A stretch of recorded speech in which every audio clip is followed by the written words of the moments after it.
দর্শক আমন্ত্রণ জানাচ্ছি ডেইলি সিটিজেন ভয়েসের লাইভে। আজকে চলছে ঈদের দ্বিতীয় দিন। সবাইকে আবারও জানাই ঈদ মোবারক, ঈদের শুভেচ্ছা।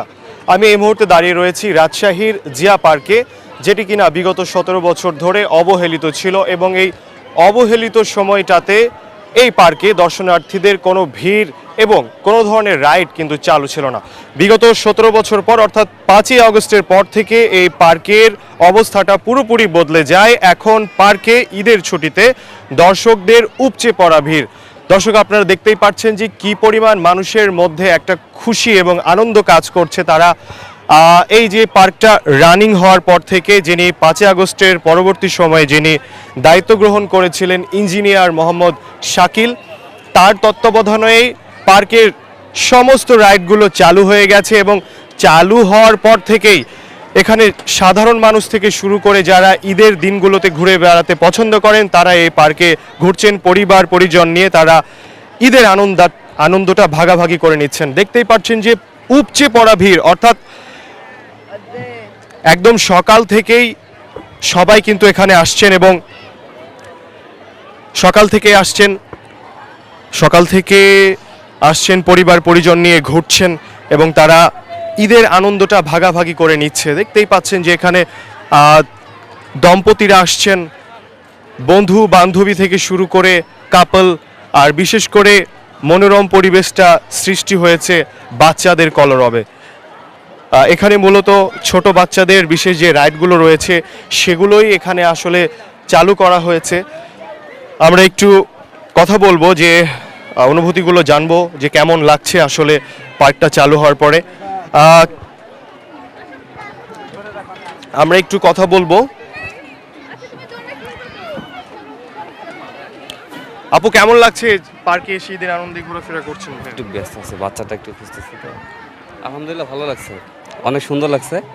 এখানে অনেক লোকজন আছে ঈদের আনন্দে, অনেক ভালো লাগছে পরিবারের সাথে এসে। আমরা খুবই ভালো লাগছে। Thank you. তিনি আসলে যেমনটি বলছিলেন যে ঈদের দিনে পার্কে পরিবার পরিজন নিয়ে ঘোরার মধ্যে যে আনন্দটা রয়েছে সেটা আসলে ভাষায় প্রকাশ করার মতো নয়। বাচ্চাদেরকে আমরা দেখতে পাচ্ছি যে এখানে তারা বিভিন্ন রাইডগুলোতে তারা এনজয় করছেন ওই রাইডগুলো। আমরা আরও একটু দেখানোর চেষ্টা করব যে বাচ্চাদের শৈশবের আনন্দে তারা মেতে উঠেছেন। ঈদের আনন্দটা আসলে তারা এনজয় করছেন বিভিন্ন রাইডগুলো, তারা শৈশবে ফিরে গেছে। আমরা একটু বাচ্চাদের সাথেও কথা বলার চেষ্টা করব। কেমন এনজয় করছো তুমি? কেমন লাগছে পার্কে এসে? ভালো লাগছে। এটা কি রাইড বলো? এটা কি রাইড যেটা তুমি এনজয় করছো? সিঁড়ি। ভালো লাগছে? হ্যাঁ। ওকে, ধন্যবাদ। হাসছে আপনাদেরকে দেখে। বলো কেমন লাগছে, বলো কেমন লাগছে বলো। হ্যাঁ, এদিক তাকাও, এদিক তাকাও। জি, আমার কেমন এনজয় করছেন বাচ্চাদের? খুবই ভালো, মজা পাচ্ছে। বাচ্চাদেরকে নিয়ে এসেছি, আনন্দ করছি। কথা বলে আসলে দেখতে পাচ্ছিলাম যে বাচ্চাদের ঈদের আনন্দতেই বাবা মারা সবচেয়ে বেশি খুশি থাকেন। বিশেষ করে পুরো জিয়া পার্কের দৃশ্যটা কিন্তু আমরা দেখতে পাচ্ছি যে সবগুলো এখানে বাচ্চারাই সবগুলো রাইডে তারা এনজয় করছেন, বাবা মার সাথে আসছেন, ঈদ এনজয় করছেন, ঈদের খুশিটা তারা ভাগাভাগি করছেন। আমরা একটু আরো পিচ্চি সোনামণিদের সাথে কথা বলার চেষ্টাটা করব। কেমন আছো তুমি? ঈদ মোবারক। কেমন এনজয় করছো? কেমন ভালো? আমি এবার একটু গার্ডিয়ানদের সাথে কথা বলার চেষ্টাটা করব। এখানে আসলে বাচ্চারা যে পরিমাণ রাইডটা এনজয় করছেন তাদের আনন্দ দেখে আমার নিজেরই আসলে শৈশবের দিনের কথাটা মনে পড়ে যাচ্ছে। কেমন এনজয় করছেন ঈদের ছুটিতে? অনেক এনজয় করছি। আসসালামু আলাইকুম। অনেক এনজয় করছি, বাচ্চাদেরকে নিয়ে এসেছি, অনেক ভালো লাগছে ঈদের মৌসুমে।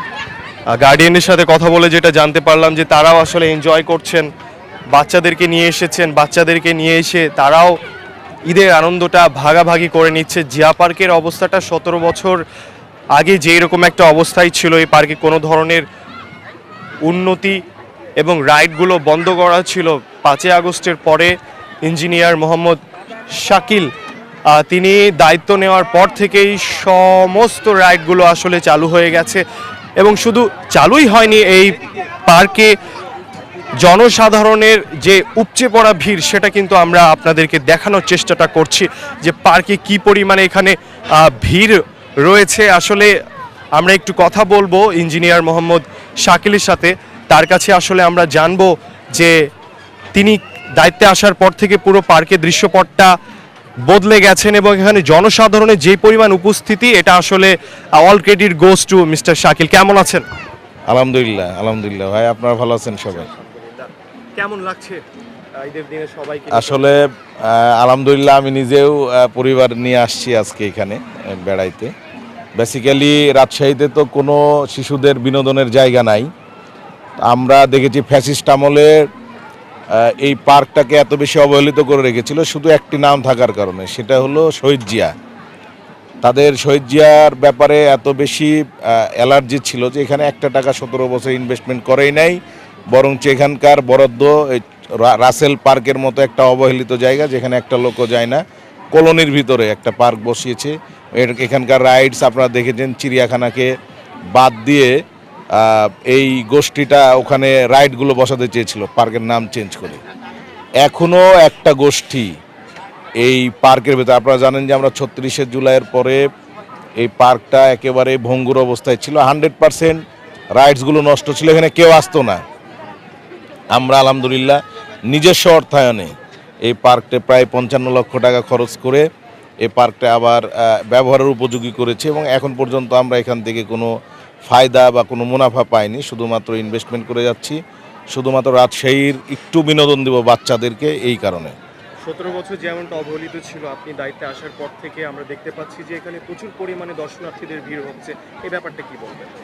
আসলে তারা এতদিন রাইডসে বাচ্চাদেরকে তুলতেই ভয় পেয়েছে, কারণ এখানে নিরাপত্তার একটা ব্যাপার ছিল, কারণ সব রাইডসগুলো নষ্ট হয়েছিল।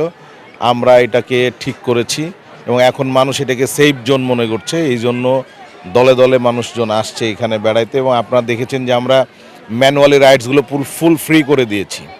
তারা এই রাইডসগুলো থেকে টাকা নিত এবং আমাদের মাত্র 25 টাকা থেকে 30 টাকা হইল টিকিট, যেটা আর কোনো পার্কে নাই। আমাদের সর্বোচ্চ টিকিটের মূল্য হইল 50 টাকা, যেটা রাজশাহী থেকে সারা বাংলাদেশে এত সস্তায় রাইডসের মূল্য নাই। আমরা চেষ্টা করেছি একেবারে নিম্ন মধ্যবিত্ত থেকে শুরু করে দরিদ্র সীমার নিচে অবস্থান করা লোকজনও যেন এখানে এসে তাদের একটু দিন শেষে, বছর শেষে যেন একটু বিনোদন করতে পারে। আগামীতে কি পরিকল্পনা রয়েছে পার্ক নিয়ে?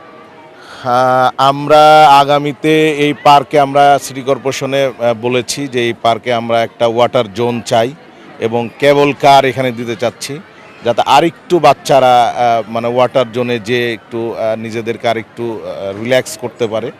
আর কেবল কার আপনারা জানেন যে এখন আধুনিক দেশগুলোতে এবং বাংলাদেশে অনেক জায়গাতে কেবল কার আছে, সেই তুলনায় আমরা পিছিয়ে পড়ছি। তো সেখানে বলেছি কেবল কার দিতে, এবং একটা গোষ্ঠী এইটার পিছনে লেগে আছে যারা তাদের নিজস্ব স্বার্থ হাসিলের জন্য এখন পর্যন্ত ষড়যন্ত্র করে যাচ্ছে এবং আমাদের নামে বিভিন্ন প্রোপাগান্ডা ছড়াচ্ছে, যেখানে আমরা একেবারেই লিগ্যাল ওয়েতে আমরা এই পার্কটাকে পরিচালনা করে আসছি।